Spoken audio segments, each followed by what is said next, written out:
So yeah, it's me. I'm John. We won't dwell on that point. I work for a company called Marin. Just for the lovely lady there who asked me that question that I couldn't see the ledger on the bottom. It actually comes, the data at the start about the market splits is actually from public financial data that Facebook publishes in their annual trading reports. So it actually comes straight from Facebook's "this is how much money we got in the bank" report. And I'm not sure they're not short of a bob or two. So I'm going to kind of talk about search and social over here. It's the two things that never used to come together, and we feel they really do need to kind of come together. So I'm going to take you through some theories around how integrating search and social together. Facebook numbers. I'm an old search geek at heart. I'm an old SEO guy. I kind of got into a bit of paid search and did a bit more, and then ended up stood here in Dublin today. No football references. We've kind of put that one to bed. I feel like that's over. I'm over that one, and we'll go from there. But I'm not a sales guy. That's just some stuff about us. Lots of logos, lots of money. I mentioned $6 billion earlier on about that goes through our systems annually. We have about just over €1 billion in Europe that go through our systems. So again, lots of data, lots to spend, lots of things we can talk about. And I will come back to talk about, and yeah, we won a few awards along the way. But I'm not a sales guy. And please feel free to ask me afterwards, what does your company do? Hopefully I kind of convey that, but I'm not here to talk about the company too much today. Me talking about lots of nice data and sharing lots of nice thoughts, hopefully then means you might look Marin software up. So, partnerships. Definition of it: a relationship between individuals or groups that is characteristically by mutual cooperation and responsibility as for the achievement of a specific goal. That's kind of what we're doing today. I'm feeling the partnership. It's coming. We'll get a coffee later and we can build on that. Great partnerships. I'm not a Man U fan. I'll preempt it, and it's coming in a minute because I know what my marketing team are like when they start giving me slide decks. They tend to have fun with John. So Dwight York, Cole, great partnership. 1999, great game.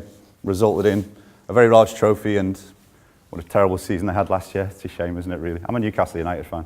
Imagine the season's iPad. We haven't won anything since 1955. Let's be honest. Imagine if Man United didn't win anything for the next 50 years. Wills and Kate, the dears, the darlings. Good partnership, hopefully. It's kind of messy, divorce in the royal family. It's just not the done thing. Anton Deck. Say, I'm a Geordie, I'm a born and bred Newcastle guy. Best partnership in the world as far as I'm concerned.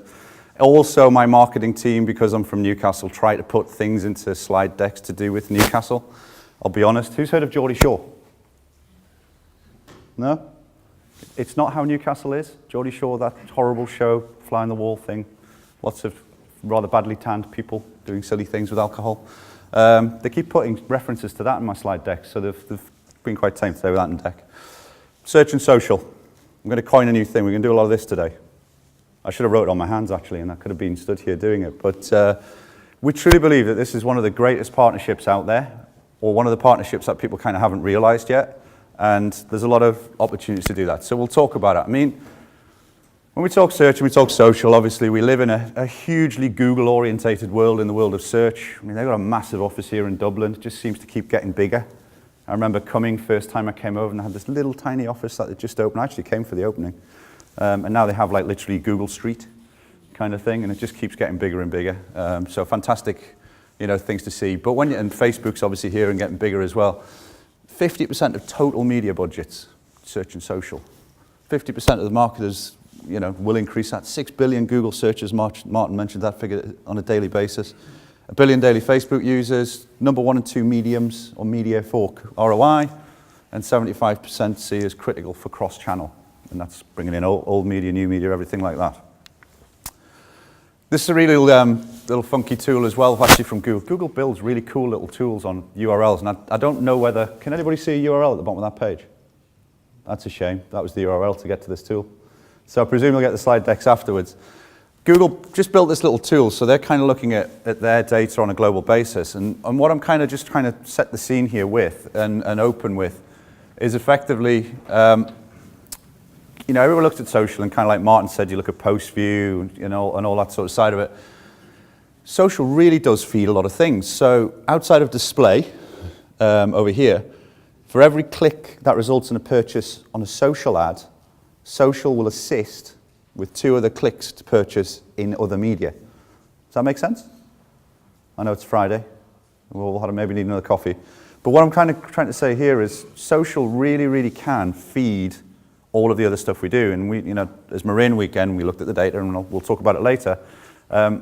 Social in its entirety might not be your best performing channel, but social in conjunction with search, or in conjunction with other medias as well, you will see huge amounts of gain actually just from actually having that branding out there. But we'll come to talk about that. The reason for this is, we're seeing the world getting a heck of a lot more complicated.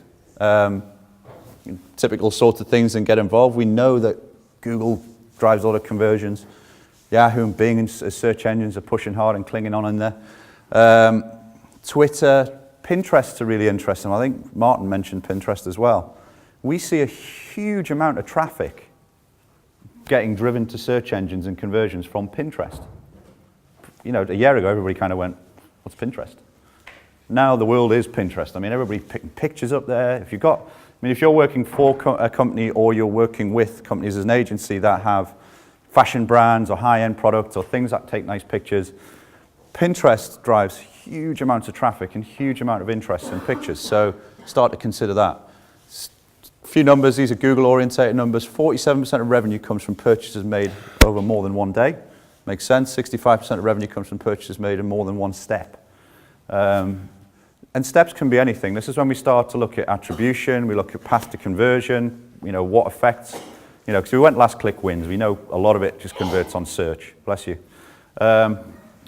We know a lot of it converts on search, but ultimately there's a huge amount of other things that feed that path to conversion. So again, something to consider is how do the channels work together. But I'm just going to kind of talk about search and social today. How do we do it? I kind of set the scene, talked about huge big companies. We talked about many things. I wouldn't be stood here if I didn't think it worked. This sort of stuff is key in a lot of respects. There's been a huge amount of studies out there about how social has a positive ongoing effect on search. So Group M, one of the biggest media networks in the world, looked at a load of data on their side of things. They saw, consumers are 2.8x more likely to search for your brand if they're exposed to a social ad. Comscore, one of the big data set companies, and business.com as well. I don't want to feel like I'm stood here reading these all out for you. I'm sure you're all reading them as I'm stood here going on about it. But as you can see, there's huge amounts of interesting things. But 44% of marketers have seen search performance improve following launching a social campaign. That's huge, if that's fact. I'm sure it is, because I'm sure they took a huge amount of data set, but that is absolutely huge. So all of you as marketers sat in this room today, if you haven't got a social campaign alongside your search campaign, there's a huge opportunity. So us being Marin, we love data. We like little icons of people as well, loads of those in our stuff. We went out and we analysed our set of data. So in Marin, the whole idea in some respects is we give you all of your advertising streams next to each other, so you can monitor and optimize your performance campaigns all next to each other within the platform. So we bring in all the Google, the Yahoo, the Bing, Facebook, Yandex of this world, all the different nuances. So we went and looked at all of the customers globally on our platform actively that are using, for the last year, have been using search and social at the same time within the platform, to then effectively look at how the performance works. And this is what we saw. So we saw the graph at the top is effectively looking at social only, search and social together. And what we can see is we look at everything in the sense of RPC, so revenue per click, because kind of for us, everything is about the end conversion, the end goal. There's no point in just generating loads of impressions, loads of clicks, and nothing converts. We're very, very interested in what is the revenue per click. So on the other side of the technology, our key and our gain is to basically get as much conversion data from the right source into the platform so we know what your true ROI is. So we can kind of look at the whole thing across the piece, where something like Google can only look at the search, impression, click, it disappears off into somebody's website. We kind of see the whole thing right across the piece to the basket value and so on and so on. So you can see that from an RPC point of view, when we look at our little man in his suit there, Google and Facebook together, RPC is about $3. Where you look at Facebook in its own right, it's under $1. Search in its own right, it's about $1.5. Bringing the two things together means we can, ultimately you can see 2x the higher conversion rate, 2x higher revenue, than just search only, and in the case of just social only, it's 4.5 and 4. So again, huge performance opportunities to bring the two things together. And I think when we start to talk about bringing it all together, and we talk about the partnership and bringing it all together, it doesn't really go on in this day and age in some respects. People are still trying to figure out where things should be. So it really is called, putting the business hat on and going back to the office. It's breaking down the business silos. So I'm going to kind of talk you through some theories here around combining workflows and things like that. It's like anything. We want to put the customer at the middle of it. So there's our little happy customer in the middle. We prefer them when they're happy rather than sad, because then they pay their bills and everybody's happy and we all go home as marketers in a goodwill. We're still trying to figure it out. I mean, I'm an old agency guy at heart. I used to work agencies before I worked for Yahoo, then I worked in tech. And when search and Google launched search, and search was kind of like this little thing over here, and marketers kind of went, well, not quite sure about it, don't know if it's going to work. I'm going back 10 years here. Media planners were kind of calling it the dirty little child. It was, we do TV, we do press, we do radio, and so on and so on. Search grew up. It's the first thing on most people's media plans now. Socials come to the table. Google launched YouTube. And as agencies and companies, you're kind of trying to figure out, if it's YouTube, it's from Google, but it's video. Should it be in the search team or should it be in the media team because it's kind of TV? But it can be a CPC buy, so that's search. And it was the same thing with Facebook. Facebook paid ads. It's kind of like search, but should it be in social? Let's build a social team. Should the search and social team be together? You couldn't figure out the way of combining the two together. So as companies, that still goes on today. So you'd have your social marketing manager on one side, you'd have your search marketing manager on the other side of the company, and never the two should meet. We can't stress enough, and I don't want to obviously read down the page, get the thing customer-centric and align the two together, because integrating the optimization of the strategy, rather than just going out there and thinking about, well, I'm going to run Facebook ads or I'm going to run search ads, get the two things continuity, get the creative aligned, get the message aligned, and actually bring them together as a joint plan. It's really, really important to do that. As I say, I've probably talked a little bit about this kind of thing. We put the two things in the same platform, which allows then obviously the opportunity to build the creatives together, build the messaging together, look at the performance all together, set the budgeting together. Because I'm together on this one, but it really, really is important. And the great thing is you're dealing with two media channels that give you the best of both worlds. I mean, we are seeing a huge change in how these two mediums operate in some respects, and how we buy them and how we think about the person that is behind the actual, the eyeballs that is on that screen and looking at it. You've got two of the biggest converting media channels in the world today, bringing great ROI, and you've got two things that really do allow you to focus on the customer, not the channel, in a lot of respects. So, if you think about the social side of things, we know the target customer, we know the female, we know her age, we know what she's purchased in the past, so we've got amazing audience targeting capabilities, we've got reach in specific audiences, and we've got the ability to push the advertising message. On the search side of the fence, we know what they're looked for. I mean, it's kind of ironic, I actually have a keyword there, buy black running shoes. Me and Martin haven't talked about our presentations. I mean, it's uncanny. It's all about trainers today. It's intention. We know the intent of that marketer. We know from the search data what they're looking for. We're looking when they're looking. We know when they're going to go about it. So you've got the makeup of every marketer's dream. We know where they are. We know their age. We know their demographic, the individual, male or female. We know what they're looking for, when they're looking for it.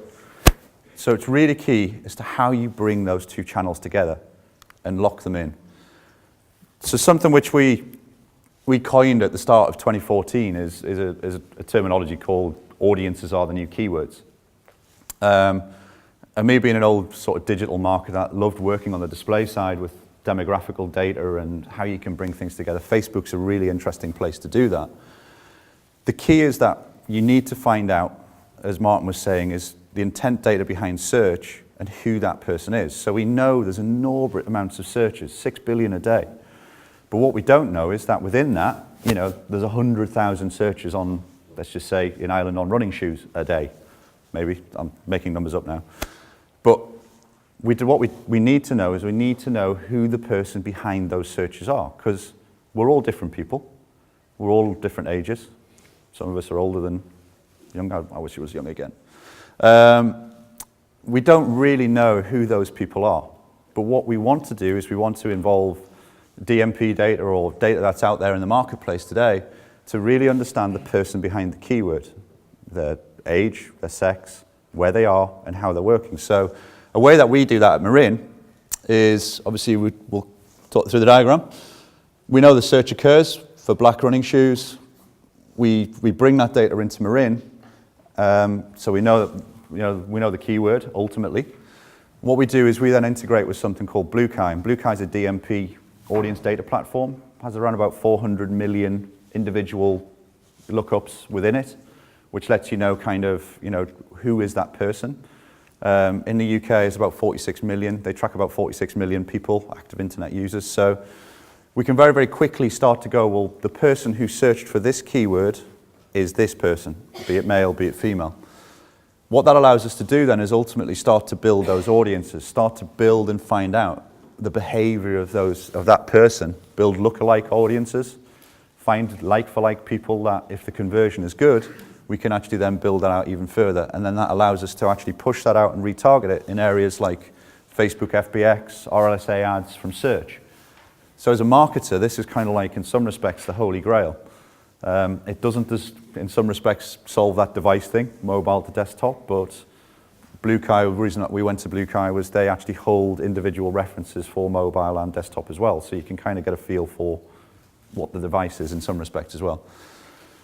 So doing this just really allows you to get to a point where ultimately you've got all of the data you need and you've got the conversion and the best converting channels driving ultimately to the right people to drive lifetime value of customers. We really, really do see that, how that works. So, case study, in the interest of time, I'm going to probably just skip through this a little bit because I want to keep us on time because we're doing pretty well. Got 5 minutes. Everybody likes a good case study because I can stand here all day and talk about these sorts of things and then people go, well, have you done it? Well, we did kind of a lot of this sort of stuff with Web Trends, so we helped increase the sales of the insurance provider by around about 10%. The solution was to do exactly what I'm talking about and segment the audiences and understand everything in Facebook custom audiences as well and retarget them. 85% lower cost of acquisition on SEM alone, 45% lower cost of acquisition on brand SEM, 70% lower cost stroke acquisition from retargeting. So all the things that I've been talking about, bringing the partnership together, you really can get out there and make a huge difference on your company's or your customers' campaigns, which always goes down well when you get the stuff like this. I don't think anybody ever presents a bad case study. It'd be kind of silly if you stood here and went, well, it just don't work. But the reality is actually it can work very, very well for you. Key is really getting that measurement across the channels. You really do need to understand how the channels are performing for you. So, we found some scenarios where, looking at this as just an example, a particular customer, obviously, with anonymizing and stuff like that. We know that we can look at the top box, which I put up first, and search looks like it works brilliantly. Facebook looks like it's just crashing. It's terrible. When you then start to look at the attribution and you look at the path to conversion data, we didn't realize that 48% of all search conversions start with Facebook. So actually in that scenario, if you just looked at the siloed channels, you'd go Facebook, turn it off. Then suddenly 48% of all your conversions go through the floor because actually the reality is when you delve into it, search is being massively driven by the social piece. So going back to Google's tool, really glad to see that Marin agrees with Google in some respects because that's good. Social really is a massive feeder across the channel piece and the path to conversion stuff. So again, if you're not getting involved in that, and obviously at Marin we have our own path to conversion product and you can get it with our tracker tag, but there's many other products out there on the marketplace and obviously GA and things like that that'll allow you to see that path to conversion anyway. So really, really do think about looking at that if you're not doing it already. Again, this is just a case study that proved that point. This is a company called Stylus Pick. in the UK. They saw this, so they literally saw that they thought Facebook as a channel just wasn't giving them any ROI. When we delved under the bonnet and looked at it by what I was just talking about, they literally virtually turned around and said, right, how much money can we put into Facebook? It's an absolute no-brainer because, okay, we won't see the immediate conversion in Facebook, but we'll see huge conversion across the piece into the other channels. So, pretty whiz through there kind of thing. Key things to think about really when you're bringing these together is really optimizing the bids for the lifetime value. You can optimize for clicks, you can optimize for impressions, really get down to optimizing for the lifetime value. Use click-weighted attribution. Don't think about it just in its silos, for sure. Very much forecast and budget and profit. A lot of things have different targets, and ultimately find those lookalike audiences. Audience is starting to become more and more prevalent in everything. I mean, we've had audience data in press, TV, radio for many, many years. We've had audience data in display for a long, long time. I think where it starts to become very, very interesting is when you can have the opportunity to do the retargeting stuff like what Martin talked about, actually understand the user that is typing the keyword into the search box and who they are and what their likes and dislikes are. And ultimately having something like Facebook as well, which just gives you all of that demographical data, you know, be it just doing direct paid ads with those guys or actually accessing the FBX network at Facebook. There's huge amounts of things out there that makes you be able to get to the right sort of people. The slide that kind of shows it off at the end in some respects. Search revenue, this is what we saw ultimately. The revenue per click is so much more higher when you integrate with social rather than in isolation, and the revenue per conversion is hugely more at about $42 compared to $25. So, you know, bringing and integrating together, bringing that partnership together, not just like Ant and Deck, search and social really, really can make a huge difference. So hopefully that's kind of made you think a little bit. Maybe coin something here. We'll all go and write search and social on our hands and walk around, and maybe we'll tweet about it or stick pictures on Pinterest about it and see how much traffic it can drive. But I can't stress enough, if you're not doing it today and you're not thinking about how you bring the channels together, think about that partnership, because it's a hugely powerful partnership based against the numbers out there in the marketplace. Thank you very much. I'm not coming back today. You're not going to get a whole day of me. That's me done.